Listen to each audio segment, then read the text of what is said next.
Hi guys, hope you're all well. Laura here with Novice Garden. Welcome to another video. So, I've got here with me a Fiddle Leaf Fig, and I'm going to be chatting today all about houseplant care, and more specifically, how to troubleshoot what might be wrong with your houseplant. I've had a real issue with this one, and it's such a shame because Fiddle Leaf Figs are my favourite houseplant. I just love the dark glossy green leaves, but through process of elimination I've managed to figure out what the issue with this one is, and I'm going to be showing you guys how you can also troubleshoot and deduce what might be wrong with your either Fiddle Leaf Fig, or also a lot of the issues that I'm going to be talking about today are transferable to other houseplants as well. So today, more specifically, we are going to be chatting about Ficus Lyrata or Fiddle Leaf Fig. So let's get to it. So let's take a closer look at the symptoms that my Fiddle Leaf Fig has. So what I can see first of all are these dark patches on the leaves. And I can also see some dark patches spreading on the stem.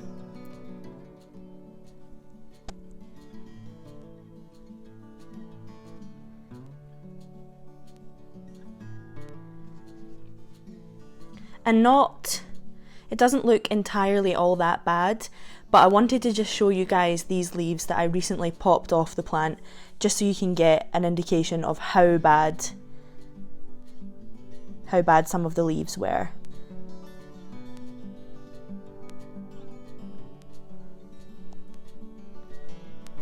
Okay, so let's start troubleshooting. Okay, so before we look into the specifics of exactly what's wrong with my Fiddle Leaf Fig, let's talk about the process of elimination and how you eventually come to the conclusion of what's wrong with it.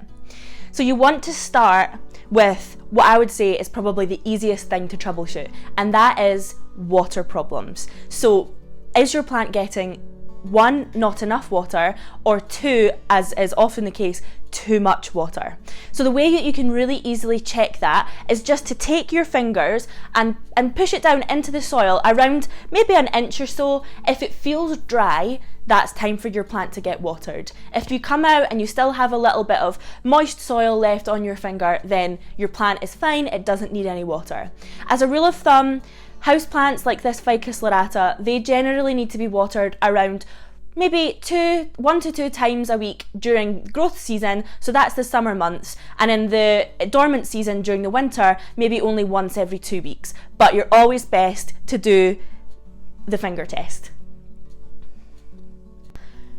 So if you've crossed that off your list as not being an issue, if water problems aren't the cause of your issues, the next thing to look at, and this is equally as important, is light. So a Ficus Lyrata likes to have non-direct bright sunlight.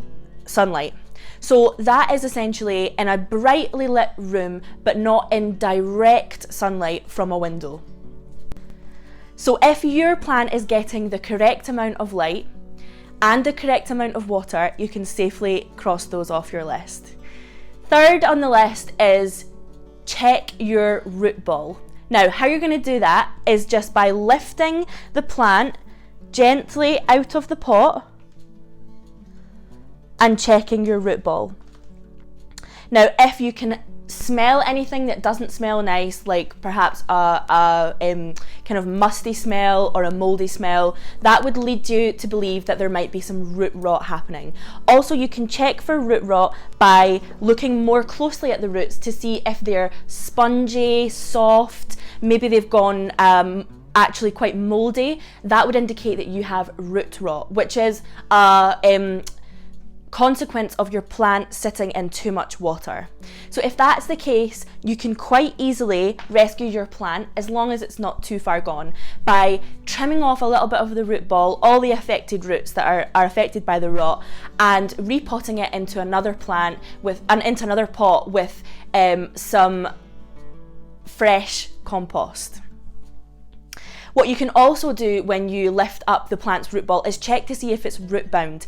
If it's root bound, the roots are going to be wrapping around the root ball of the plant. And if that's the case, what you want to do is repot again with fresh compost and just tease the root ball out gently. So now that you've checked the plant's light requirements, and you've also checked for water issues and also checked for root rot, what we're left with now is checking the plant for pests and diseases. Now, pests and diseases are slightly more difficult to combat.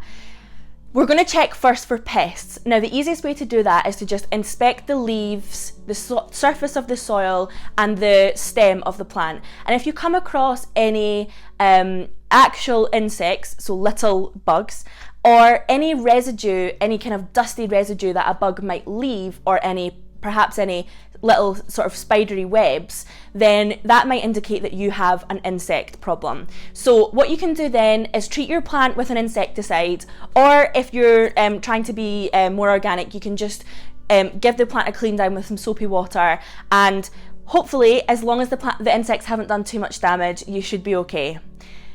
So now that you've checked off that it's not a water issue, it's not a root rot issue, and it's not a pest issue or a sunlight issue, the last thing that we can come to, the conclusion that we can come to, is that it must be a disease.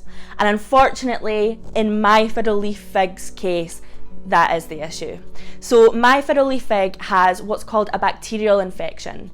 And you can identify that by the black or dark brown patches on the leaves, which spread throughout the leaf, all over the plant, and start to crack. Now, if you only have 1 or 2 leaves affected by a bacterial infection, you can go ahead and pop them off, get rid of them, don't put them in the compost, put them in your general waste bin, and keep an eye on your plant, repot it, take away some of that soil, repot it into a bigger plant with some fresh compost, a bigger pot with some fresh compost, and you might find that your plant will make a complete recovery. Unfortunately, mine is too far gone. It has these dark patches and cracks and infected areas on all of its leaves, and even if you take a closer look on the stem. So unfortunately, I'm not going to be able to save this plant, and it is going to have to go and live in plant heaven, which I feel really bad about, but that's just what happens. There's no rescuing it. All that would happen is all of the leaves would eventually die and fall off the plant, and I would just be left with a dead houseplant.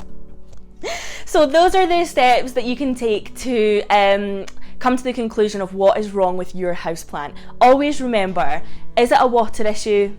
Is it a sunlight issue? How are the roots?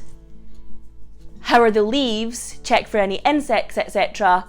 And then check for diseases.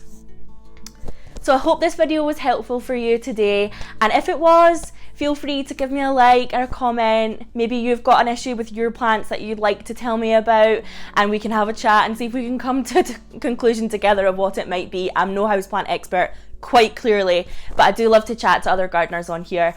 And feel free to give me a follow at the Novice Garden on Instagram, and I'll see you in the next one, guys. Bye!